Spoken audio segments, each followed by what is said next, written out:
Hello, everyone. Good morning. Welcome to another Purposeful Conversations with me, Emee, here in the Pommy Code Facebook group.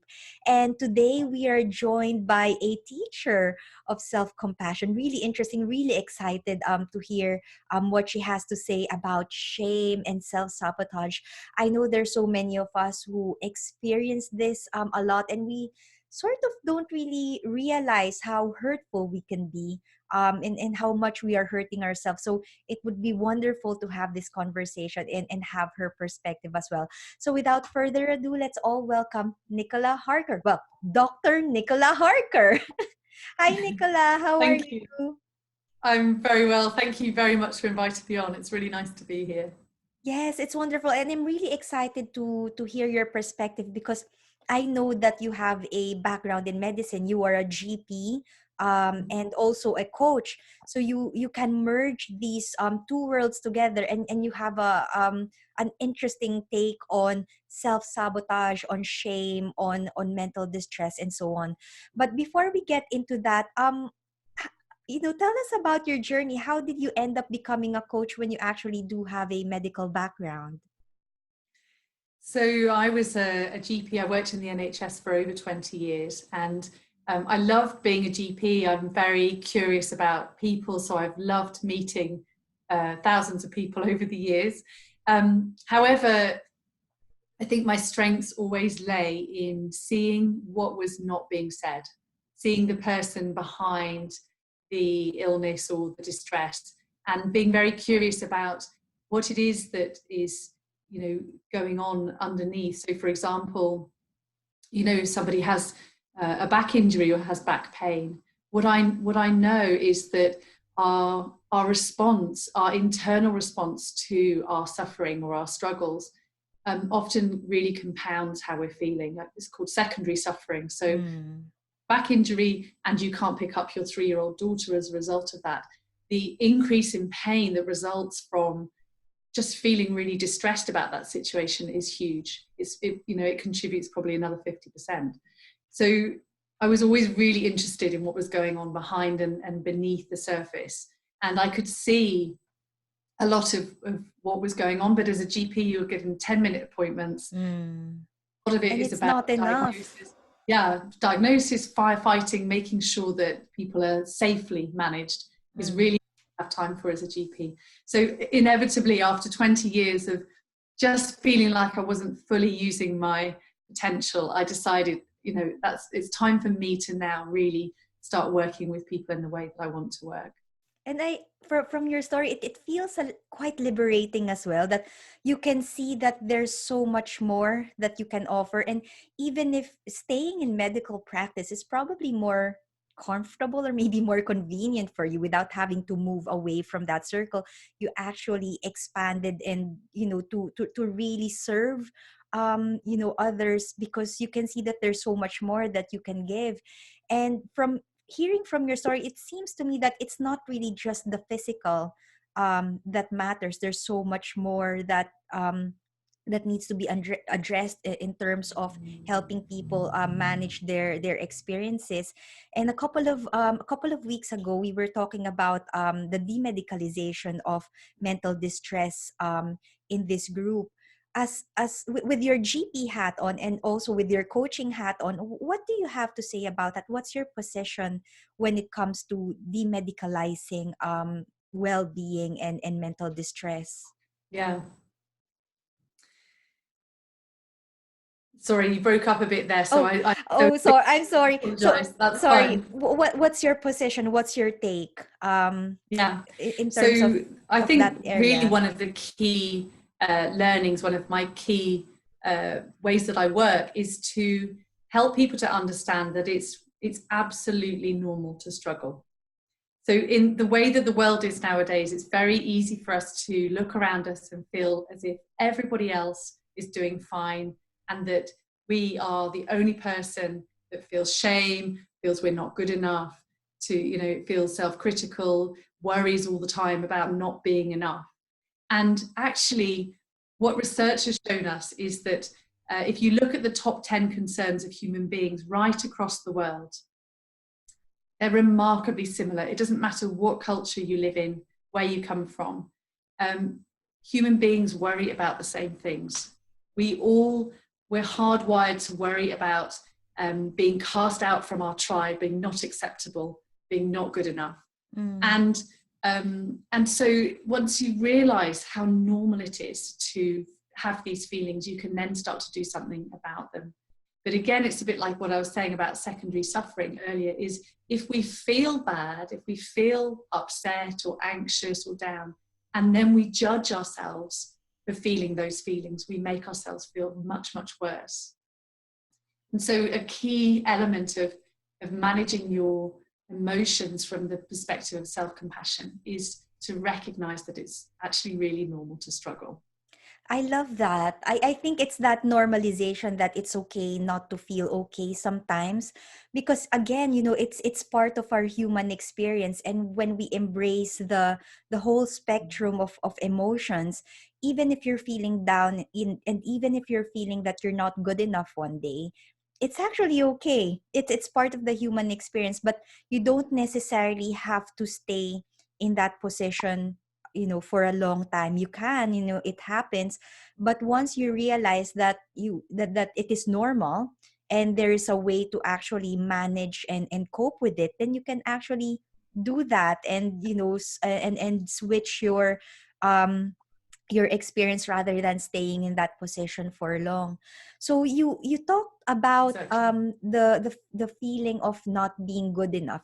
I hear this all the time, and on social media you see it all the time. People posting how amazing they're doing, and some people compare themselves to these airbrushed lives, and they feel as if they're not good enough, and there's a lot of shame and a lot of self-sabotage.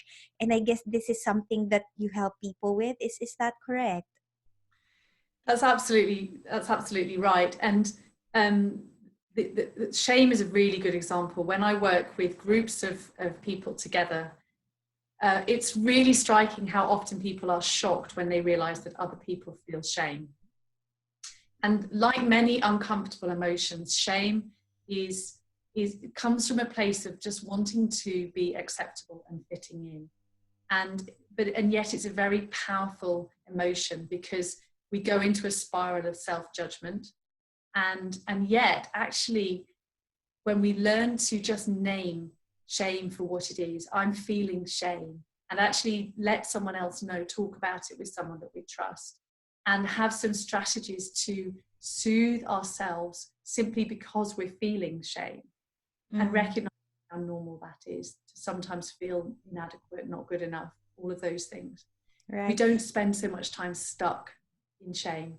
We can actually start to become a little bit what we call shame resilient. You can experience it, you can notice it's happening, and you can move through it. I love And one that. of the Yeah, keys, that word. I It's think, to shame mastering resilient. our emotions is to we don't have to get stuck. When we stop judging ourselves for feeling a certain way, we don't have to stay there so long. It's normal to feel distress, it's normal to struggle, but we don't have to stay there. Yes, that's wonderful. That's a really powerful message that, yeah, even if you feel this way, it's actually normal to feel this way. And when you notice that you are feeling this way, you become more aware, and you can do something about it. But I just wanted to ask from your own practice, what usually triggers this feeling? What triggers people to feel shame?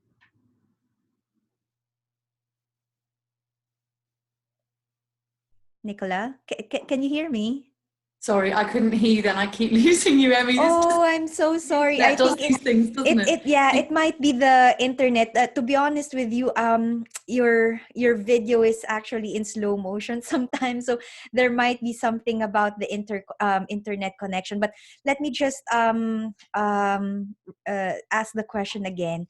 Yeah, Um, let's try again. let's try again. So from your private practice, from your coaching practice, or maybe even from your medical practice, what sort of triggers people to feel shame? What starts them off and makes them feel shame? Have you noticed Yeah. any patterns? So shame is huge, and I've noticed shame in so many aspects of all the work that I've done as a doctor. And it frustrates me actually that shame isn't something that's taught about at medical school, because so many people feel shame about their bodies. So many people feel shame for coming to the doctor and even, you know, needing to ask about symptoms, and people feel shame for worrying.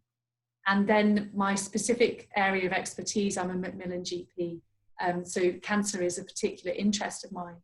It's astonishing how frequently when people receive a diagnosis, and cancer is an example, but it might be diabetes or epilepsy or something else, a really prominent early emotion that people experience is shame, which it just feels so hard for people to be going through that. And I do feel that in many ways, if we train doctors and medical staff to understand shame better, and to be able to recognize the signs that someone is experiencing shame, and to allow them to move through that shame by just talking about it, by allowing them to vocalize and say, you know, I feel shame that I've been told I've got diabetes. Is it because I'm overweight? Or that I've got cancer and I did smoke for a short time when I was younger? Is it my fault? You know, that people would be able to move through that emotion much more quickly. Instead, it never gets mentioned. People stay stuck in there for so much longer. Yeah, and so there's it's interesting that you mentioned shame in you know, after receiving diagnosis. So my background is actually in health psychology. You know, before I got into coaching, I've worked with a lot of doctors, nurses, particularly those working with chronic conditions, and shame never really came up as a theme. You know, it's usually despair, or the you know, denial happens initially. But now that you brought up shame, that actually does make a bit of sense, because they've been diagnosed. There might be a bit of pity and blaming themselves, especially with the information that we have right now, what causes cancer and what causes diabetes and so on and so forth. So I can understand why shame will come into the picture, and you know, patients blaming themselves almost for getting that diagnosis. So when they experience that, and when they try to bury shame and not really admit that they're feeling shameful, how do they get over that? How can they manage that, and how can they move forward if Yeah, they can't talk about it? exactly. If you bury shame, then it hangs around. It can hang around for years. You know, this is the difficulty. We have, because we don't understand shame. You know, if we're experiencing it, we're not understanding it. We feel like it's a permanent emotion, and in fact, it's just the same as any other emotion. It's transient, but we get really stuck, and it's because of that, not being able to speak about it and not being able to just move through it. And I think that if health professionals understood that better, they would help people to help themselves better with their health, because our behaviour around self-help is we become less effective when we're in shame. We don't reach out. We start thinking, well, because I'm flawed, because there's something wrong with me, I might as well not bother. Yeah. And so it has a real negative downward spiral effect. It would Whereas impact on your actually, behavior and relationships. yeah, And so I understand that, okay, you're feeling shame, but this emotion is usually triggered by your beliefs, you know, the messages that you tell yourself. What usual internal messages, we call it, you know, inner critic messages in my book, you know, the limiting beliefs. What sort of beliefs actually fuel feelings of shame? well, the simplest and key one is the core belief that I should be perfect, or that life should be perfect. That is a really simple one, that actually, when we unpack, when I talk to my clients, and when I look back on myself, you know, years back, that there was a subconscious underlying belief that I should be perfect all the time, and that life should be perfect. And being able to just see that that's a complete myth, and challenge that is really helpful. So the one, I should be perfect all the time. So firstly, nobody's perfect. We are all perfectly imperfect individuals. Yes. And actually that's what makes us brilliant, and we would be terribly boring if we were perfect, and I don't think there is any such thing as perfect anyway. Whose standard is it? Exactly. What does that mean? What does it even mean? But many of us carry around that core belief that I should be perfect. Yeah. And that triggers so many things. So whether you're, parenting is a massive shame minefield, because, as a parent, you're making things up as you go along because you've never met certain situations or on a daily basis. And of course you're going to mess up. That's actually completely natural. And it's also really helpful for your children to see you mess up and recover from messing up. Those are really useful life skills you can teach your kids. And yet many of us as parents will, give ourselves a really hard time if we lose our temper, or we forget to do something, that the inner critic starts to kick in. And again, it's unhelpful. It actually puts us in a really unresourceful state to criticize ourselves for not being perfect. Yes. Explain a little bit about how the brain works when we're criticizing ourselves, if that's helpful. Of course, yes, of course, please do. So the from an evolutionary point of view, the old part of our brain, the amygdala, is actually very powerful, because is the seat of our kind of threat response, the thing that kept us safe when we were cave dwellers. The ability to fight, to run fast, to be able to hide quickly, all of those things kept us safe. And that fight, flight, and freeze response is very easily and rapidly triggered in our brains. It's the primitive brain. Developed. Yeah, exactly. But in modern day life, there are lots and lots of triggers for the threat response. And many of us spend too much time in threat response, in that kind of fight, flight, and freeze mode, without even realizing it. But what really fascinates me about self-criticism is that researchers have shown that our old brain cannot distinguish our inner critical voice from, as if somebody was just standing right and saying that thing into your face. So if I say to myself, oh, you always make a mess of things, you think, oh, well, I'm just criticizing. But actually what you're experiencing on the inside is somebody stood right here going, oh, you always mess things up. And of course... Yeah, the primitive brain couldn't distinguish it. That's why your prefrontal cortex will have to interpret that, the more evolved part of your brain. Exactly. But what happens when we are triggered in that way is that our neocortex, our sort of our much newer evolved brain, which is where we do our creative thinking and our connecting and reasoning our way and looking forwards and backwards, all of those kind of thinking patterns, becomes much less effective, about 30% less active and effective when we go into threat response. So if we criticize ourselves, we're actually, it's almost like tying a hand behind our back in terms of our creative thinking and our problem solving ability. So when I understood that, I thought this was really fascinating, because so many of us will admit to being self-critical but not realize the impact that it's actually having. And it's interesting that there are actually neurological there's something happening in your brain. This is something that I actually talked about in my third book, Fear is Not My Enemy. You're talking more about shame and self-sabotage, but the same principles actually do happen when the primitive brain is triggered by fear, and all the other aspects of your thinking actually gets what's the word, blocked almost, because it's the fight, flight, freeze, and flop response, that sort of you have to survive. It's part of our evolution. But when it comes to brain processing, and when the primitive brain actually takes over, whether it is fear, whether it is shame, or whether it is self-sabotage, you actually need to find a way through your logical thinking, more evolved brain to ask, is this true, is this logical, is this constructive, because most of the time it's usually triggered by deep-seated internal dialogue that your primitive brain couldn't really distinguish whether it's real or whether or it's actually not. Exactly. And understanding that, as you put it beautifully, it is really helpful, because then we can start to see other ways of managing our internal state.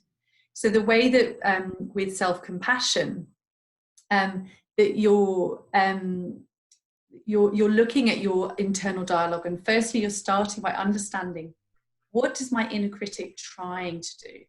So it's a bad side effect, but what is it actually trying to do? And similar to shame, your inner critic is trying to keep you safe. It's trying to keep you within the norms of society, to be acceptable. There's a reason for it. There's an evolutionary purpose for it. You're right. It's keeping you safe, but it's also keeping you paralyzed as well. It's keeping you within your comfort zone, I guess.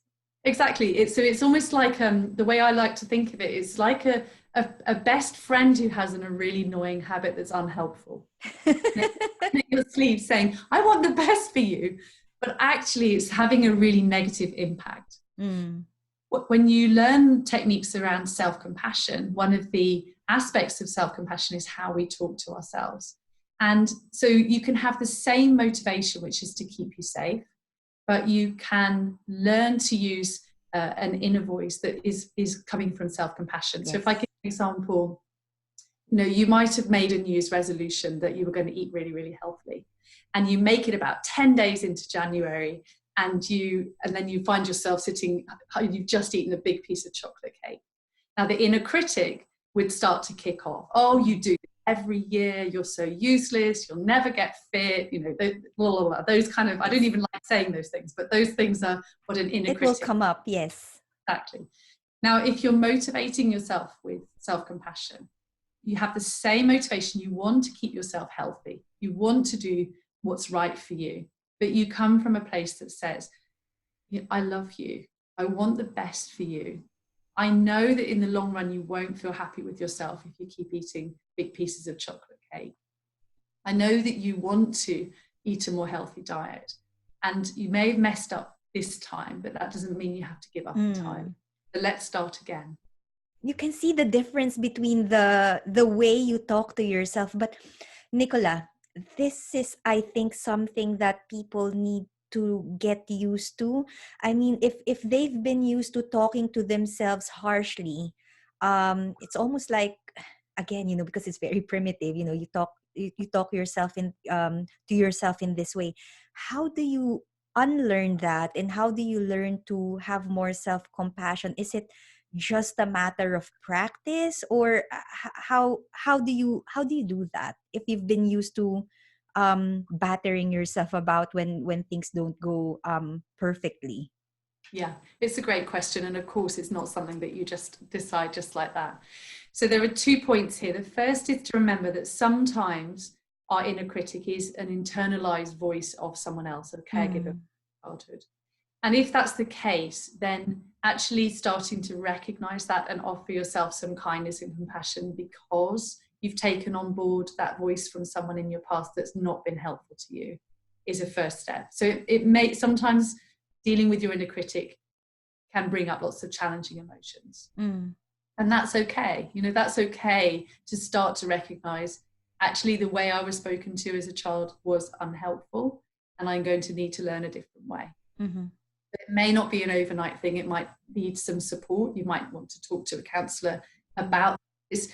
The first step is always awareness. Awareness and recognizing that it's there.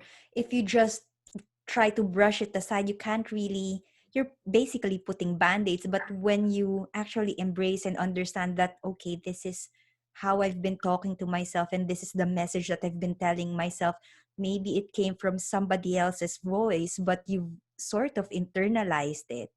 You still need to be aware of it. Don't crush it. Don't try to suppress it, but be aware that it is what it is. Yes, exactly. And sometimes when we start to learn to do things differently, it can feel challenging. It can feel like a contract that, from our childhood. And that takes some courage, and it might be better to work on that with someone. Yes. But it can be done. It's absolutely possible to do.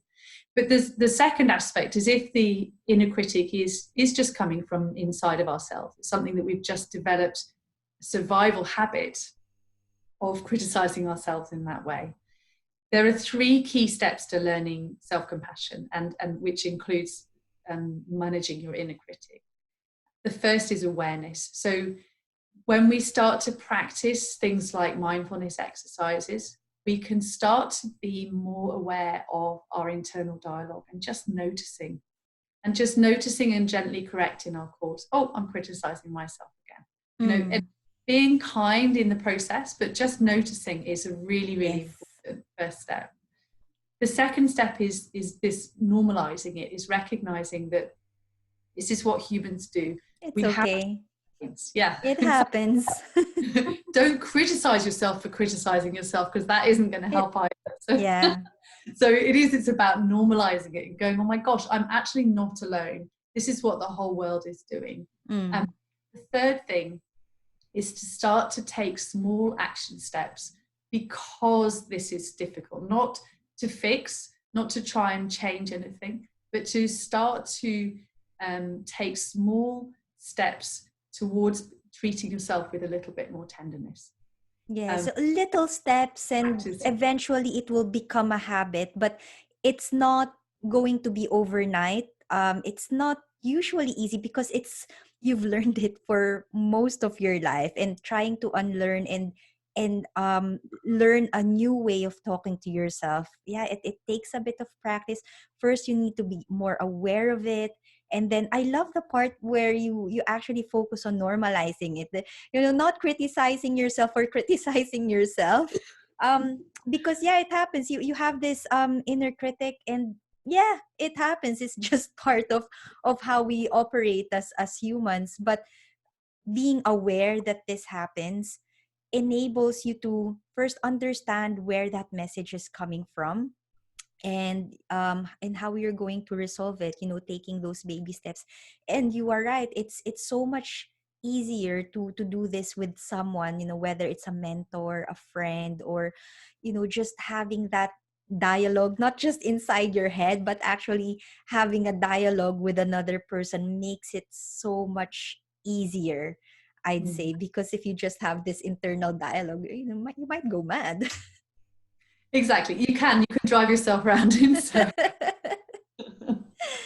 But this is absolutely fascinating. Thank you, Nicola, because when it comes to, yes, practicing self-compassion, it doesn't really come naturally for some people because they're so used to being so hard on themselves, in this environment where everything needs to be perfect, or at least people try to appear perfect and airbrush their lives. There's this thing about, in psychology, we talk about adaptive perfectionism and maladaptive perfectionism. Striving to be perfect, that's not a bad thing. You do something, you refine it, and until you actually reach perfection. But that takes a bit of time. You don't become perfect overnight. That's adaptive perfectionism. It's just trying to be better each day as you keep going through life.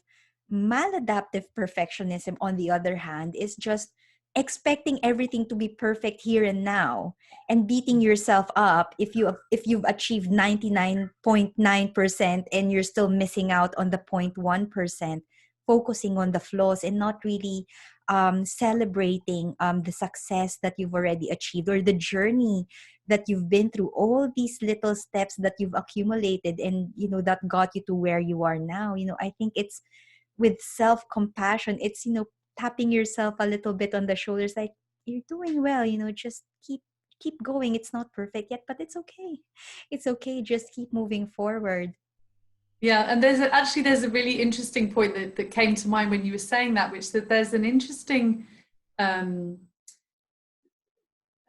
of us don't realize that sometimes self-criticism can take the place of positive action. So we're so busy criticizing ourselves, we don't take the action to improve ourselves. And obviously the self-criticism is unhelpful. It makes us less resourceful. Now, when people first start to learn a bit about self-compassion, sometimes resistance can come up, because we start to realize, oh, so if I actually stopped criticizing myself for that thing that I'm not doing, I might actually have to do something about it. And and I mention this because one of the things that often people raise when I talk about self-compassion is, doesn't being compassionate to yourself just end up being like letting yourself off the hook, becoming self-absorbed, navel gazing, all of these terms come up. What's really interesting is that when we take away the maladaptive behavior, the behavior that leads us down the self-critical spiral, we're actually more able to tackle the things that might be holding us back. So instead of self-compassion becoming just sort of softly, let myself off the hook, you actually find that you become more motivated. You start being able to actually tackle those things, because we're all making mistakes and messing up all of the time. There are plenty of things to improve on. But if we drop the self-criticism, we're actually able to you're more willing to try again and Now be for some better. people that's a challenge. Some people start to, okay, I might actually have to expect myself to do something about it. And it scares them. It scares them. And again, I just want to say that resistance is also really normal. That's a whole other session we could do, but resistance is, it comes up in everyone. And again, when I'm working with my clients, it's about recognizing, oh, that's just resistance. That's what happens when we start to try and do something differently. It feels different. We feel like we're outside of our comfort zone. Yes, and I think working with that's one of the benefits of working with someone, because sometimes you engage in this internal dialogue, and it takes that other person to say, oh, that's resistance, someone to point that out, and you realize it because someone else pointed it out. If you were just trying to figure it all out on your own, you probably could, but it would be easier to have a dialogue with someone else and show you, oh, that's resistance, and maybe you can reframe it in a different way. But I love this conversation because we don't really talk about shame. We experience this emotion, but there's not a lot of discussion around this. Maybe it's shameful to talk about shame, I don't know. But thank you for opening this up for conversation, and that it's okay, to normalize this feeling of shame. So when you actually become more aware of it and feeling that it's okay to feel this way, then you can actually embrace it and do something about it. Absolutely. There is so much, when I try and talk to groups about shame, sometimes people say, I don't even like the word. It's such an interesting emotion, and it brings up a very primitive, visceral kind of feeling. But when we start to realize how normal that is, then you can also start to manage shame, not just being able to talk about it, but also there is something about the way the body responds when we fight against an emotion is the emotion becomes magnified. When we learn to soften into an emotion and to be able to just name it softly to ourselves, oh, this is what I'm experiencing. What's really interesting is that it dissipates much more quickly. And so it's almost like that, coming back to that principle again, if we just don't fight against things, and that secondary suffering that comes from fighting against things. I find it, it's such a fascinating subject. It's applicable to every area of our lives, whether you're looking at politics or teaching or medicine or parenting. Shame is there. It's part of our human experience. Definitely for me, having a sense of humor about being human and the way our brains are and the way we respond to things, actually, it's really helpful to remember how normal all of these things are, because it in some ways it just takes the heat out of everything. Being able to kind of go, actually everybody feels like this. It takes the load off a bit. So reassuring. And normalize it, and it's all part of the human experience, and we just have to embrace it, show a bit of compassion for ourselves and for others as well. Yeah. a little bit of compassion goes a long way. But Yeah. Nicola, if people would like to reach out, where can they find you, and how do you work with people? Give us a bit more information about that. Sure. So my website address is www.nicolaharkercoaching.com. So it's really easy to remember. And the Nicola doesn't have an H in it, so Nicola. So that's nicolaharker.com. Are you also on Facebook? Yes, I'm on Facebook as at Dr. Nicola Harker. So the website is nicolaharkercoaching.com. The way that I work with people, increasingly, I'm working one-to-one with entrepreneurial-minded women who are frustrated. They have all the ideas, they know what they need to do, but they are blocked that something's getting in the way. And of course, you know where I'm coming. Success is an inside job. I know from my experience and from working with people over the years that so much of what actually gets in our way of moving forward is completely an internal process. So what I've done is I've created an online course that runs alongside my coaching. So it's 6 months of coaching with the online course alongside it. What that allows me to do is to teach the principles, the neurophysiology, exercises, meditations from the online part, whilst tailoring the coaching to the individual that I'm working with. And that's, I really love that, because I can see where people are getting stuck, and I can help them to move through blockages, but they're also learning so much in between. So even though we have coaching once a month, I have a weekly check-in with all of my clients as well. So there's something I love, and I'm working with people all over the world. So my coaching is over Zoom if people are not local to me. So yeah. That's wonderful, having that support as you go through your journey. Yeah, it's really valuable to have that other person, just and someone who's also practicing compassion. Not someone who will batter you for for feeling certain feelings and ask you to crush things. Having that compassion really truly does help, and having someone to support you and guide you through the process as you learn and turn it into a habit, that it becomes normal to you to talk to yourself in a more compassionate way. I think it's a wonderful skill to actually have. So Nicola, so it's nicolaharkercoaching.com. Yeah. And yes, really appreciate that you've come and joined us today. So everyone, if you're still tuning in and you're still watching this video, I hope that you've learned so much today about shame, about self-sabotage, and how you really just need to be aware of these feelings, that they exist, that you embrace them, that it is normal to feel this way. But at the same time, you need to understand that it's part of our human experience, but there's also another way to talk to yourself, and that's in a more compassionate way.